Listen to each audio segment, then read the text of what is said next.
మెత్తగా తింటాండు, ముద్దు లెక్క అవుతాండు. ఏమన్నా పని పాట? నీ లగ్గం చేస్తారా ఎప్పుడో? ఇడిచిపెట్ట నిన్ను.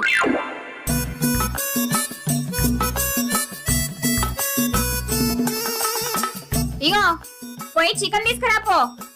ఎందుకాళ్ళు కోడి ఇయ్యలేదా? ఇయ్యా అన్నారు. అయ్యో, ఇత్తే మంచుకుంటుండే.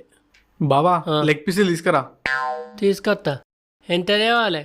కిలంతా రేపో. సరే పారా. మంచి తీసుకురా బావా, లెగ్ పీసులు మర్చిపోకు. తెత్తరు తీరా, నువ్వు తిండి పోతాను ఉన్నావు. లెగ్ పీచులు కావన్నట బామార్ది గానికి. మీ కిలో తెచ్చినా చాలేదు, 2 కిలోలు తెచ్చినా చాలది. ఎప్పుడన్నా 4 ముక్కలు ఉంచినారే తినటానికి, పులుసు తప్ప. కట్టవు నాది, సుఖం మీది. శాంతి, ఆ ఇగో నేను పొలం కాడికి పోతా. పో. ఎవరద్దన్నారు? ఆకలి అవుతుంది.